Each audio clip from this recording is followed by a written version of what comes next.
कुछ ही दिन पहले चीनी राष्ट्रपति शी जिनपिंग ने अमेरिकी राष्ट्रपति जो बाइडेन से कहा था कि जो लोग आग से खेलते हैं वो झुलस जाते हैं। ये धमकी थी अमेरिकी संसद के निचले सदन हाउस ऑफ रिप्रेजेंटेटिव की स्पीकर नैन्सी पेलोसी के ताइवान दौरे को लेकर, और पूरी दुनिया की नजरें थी मंगलवार को कि नैन्सी पेलोसी क्या ताइवान जाएंगी, क्या America number 1 super power of the world, क्या वो इस कथित आग से खेलेगा या वो डर जाएगा। लेकिन चीन के बार बार चेतावनी देने के बावजूद मंगलवार शाम को नैन्सी पेलोसी का विमान ताइवान पहुंच गया और इस पर चीन आग बबूला हो गया है। धमकी पर धमकी बीजिंग से आ रही है, तनाव की स्थिति बढ़ती जा रही है।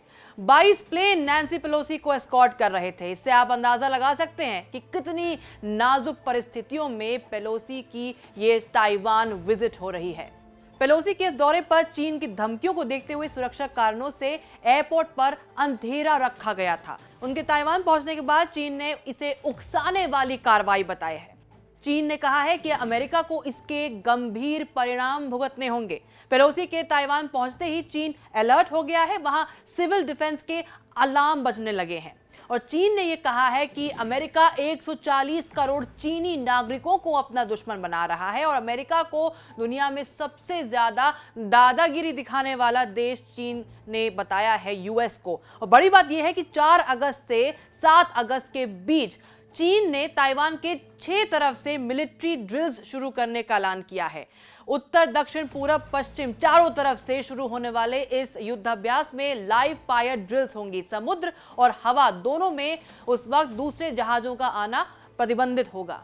अमेरिकी हाउस की स्पीकर नैन्सी पेलोसी 25 सालों में ताइवान का दौरा करने वाली सर्वोच्च रैंकिंग वाली अमेरिकी अधिकारी बन गई हैं। उनकी यात्रा से बीजिंग के साथ अमेरिका का तनाव बढ़ गया है, जो ताइवान को अपना हिस्सा होने का दावा करता है। जैसे ही ताइवान की मीडिया ने पेलोसी के द्वीप पहुंचने की जानकारी दी, वैसे ही चीन की आधिकारिक सोशल मीडिया हैंडल ने बड़े पैमाने पर सेना के ताइवान जल डमरू मध्य यानी कि ताइवान स्ट्रेट की ओर बढ़ने की जानकारी दी है। चाइना डेली ने खबर दी है कि पीपल्स लिबरेशन आर्मी की वायुसेना के सुखोई 35 लड़ाकू विमान चाइना जल डमरू मध्य की ओर जा रहे हैं और ये ताइवान स्ट्रेट को पार कर रहे हैं। और दूसरी ओर पेलोसी ने ताइवान पहुंचकर ट्वीट किया और लिखा, हमारे प्रतिनिधिमंडल की ताइवान यात्रा ताइवान के जीवंत लोकतंत्र का समर्थन करने के लिए अमेरिका की अटूट प्रतिबद्धता का सम्मान करती है।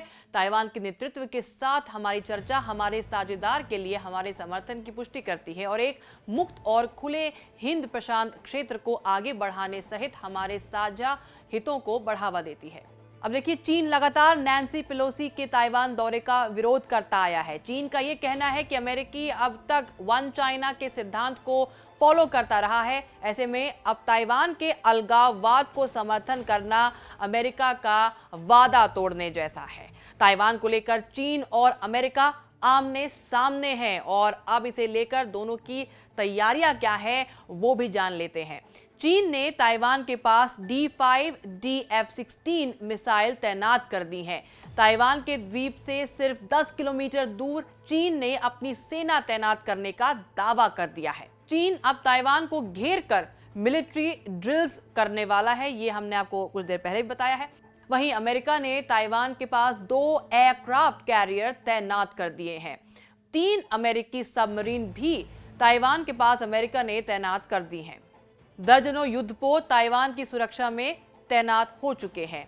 अब जान लेते हैं आखिर चीन और ताइवान के बीच ये विवाद क्या है। दरअसल चीन ताइवान को अपना हिस्सा मानता है, जबकि ताइवान खुद को एक स्वतंत्र देश मानता है और ताइवान का अपना संविधान है और वहां लोगों द्वारा चुनी हुई सरकार का शासन है। चीन विस्तारवाद के लिए जाना जाता है। चीन उसके विस्तारवादी एम्स हैं। चीन का लक्ष्य है ताइवान को चीन के कब्जे को मानने के लिए मजबूर करना। ताइवान और चीन के बीच विवाद की शुरुआत 1949 से शुरू होती है, जब 1949 में माओ त्से तुंग के नेतृत्व में चीनी कम्युनिस्ट पार्टी ने जीत हासिल कर राजधानी बीजिंग पर कब्जा कर लिया और हार के बाद सत्ताधारी नेशनलिस्ट पार्टी के लोगों को भागना पड़ा। कुओमितांग पार्टी के सदस्यों को ताइवान में जाकर शरण लेनी पड़ी थी और वहीं पर उन्होंने अपनी सत्ता स्थापित कर ली। उसी वक्त से चीन ताइवान को अपना ही हिस्सा मानता है, जबकि ताइवान के लोग अपने आप को एक आजाद मुल्क मानते हैं।